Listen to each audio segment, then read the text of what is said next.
Alright, you are welcome to another video in this module. In this module, I will be explaining to you the CBM.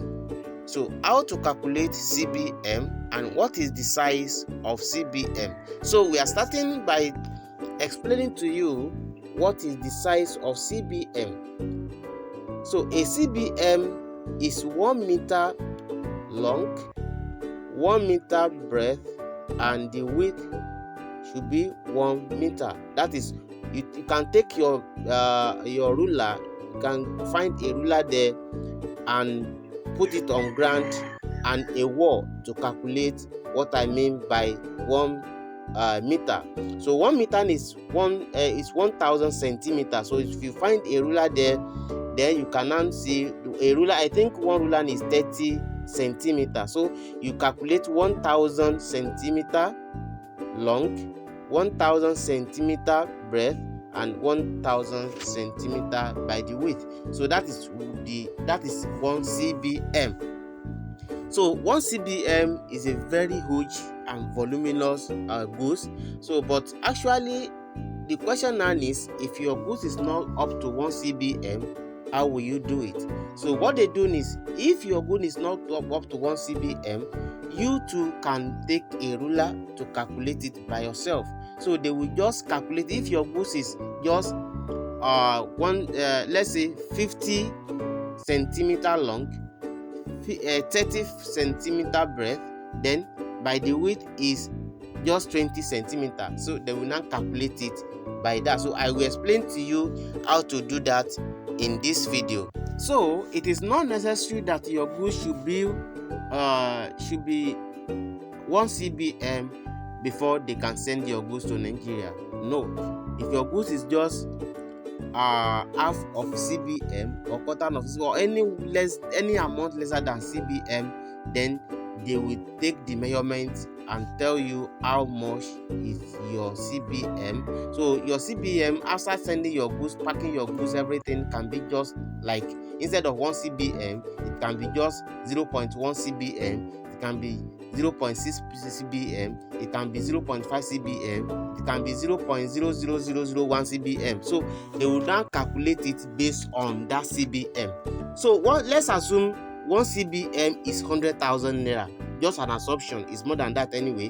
But let's assume 1 CBM is 1,000 naira and your goods is just 0.5 CBM. They will just say 0.5 multiplied by 100,000.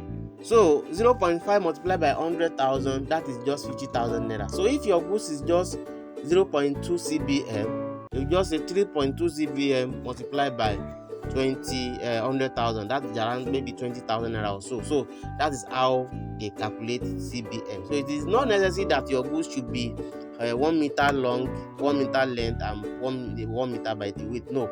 So it depends on the amount of goods, the size of goods you send to shipping agent.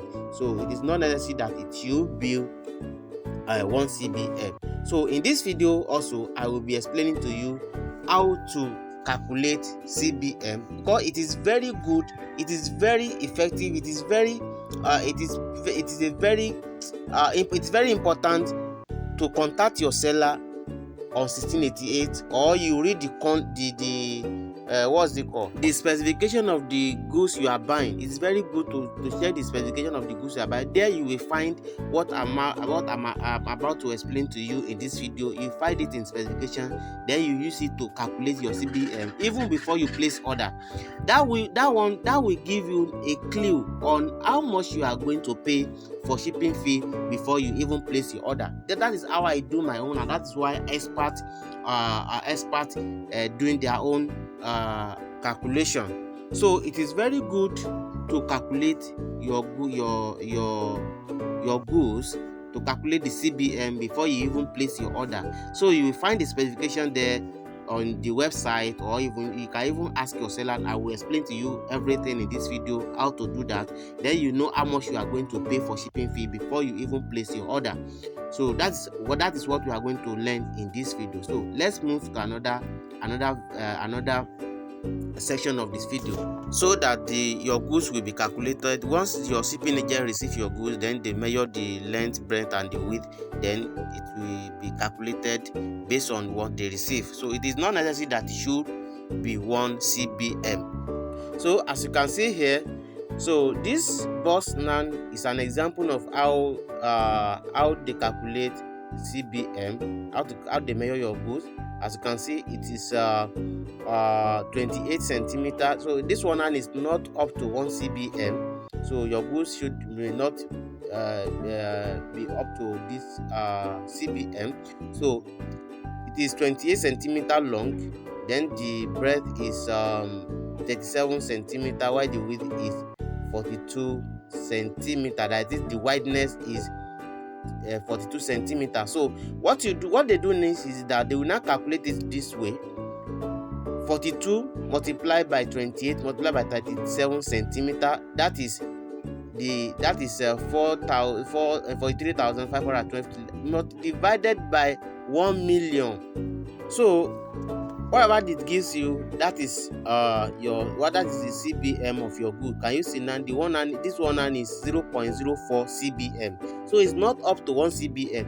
So let's assume your shipping agent charge you 250,000 naira for 1 CBM. So what you do is you multiply 0.04 multiplied by 250,000 naira. So any amount that it gives you, that is the amount you are paying for shipping fee. I think you understand this simple calculation. So that is how you discharge CBM. It is not necessary that it should be 1 CBM. That is why I bring this one up, so that you understand that any amount of goods you send, any size you send to your shipping agent, your CBM will be calculated based on the size. So it is not necessary that it should be 1 CBM.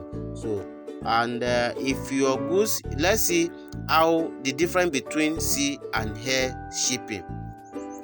So as you can see here now, if you send your goods via air shipping, and the 1 kg for sea shipping, for air shipping is 6,500 as the time we are doing this video. So and you have 10 kg, so definitely you are paying 65,000 naira. If you put the same goods on sea shipping and they measure the length, breadth and the wideness as shown in this video, and eventually they arrive at 0.05 CBM, the same carton, the same size, the same weight, you are sending it through sea shipping, and they arrive at 0.05 CBM, definitely you are going to pay. And let's assume 1 CBM is 250,000 naira, then you multiply 0.05 multiplied by 250, then you will get 12,000 naira. So compared to 65,000 naira. So that is why sea shipping is more cost efficient than air shipping. So before you place order on 1688, on if you are buying it any from maybe on Alibaba or on WeChat, you should ask your seller the size of the product. That's what I do. I ask the seller, please, what is the size of this product? Then the outer box size. Just tell the seller that you want to know the size of the product, the box size. So they will now tell you, they will quote it like 30 multiplied by 30 multiplied by 40 centimeter. So that is that's what we use to calculate the CBM. So it is very good to do that before you place your order. So let me show you how to do that on 1688. Is either you ask the seller direct, or you can even see it from specification detail on 1688. So let's move to 1688 and let's check how to check detail on 1688 and how to use it to calculate your CBM.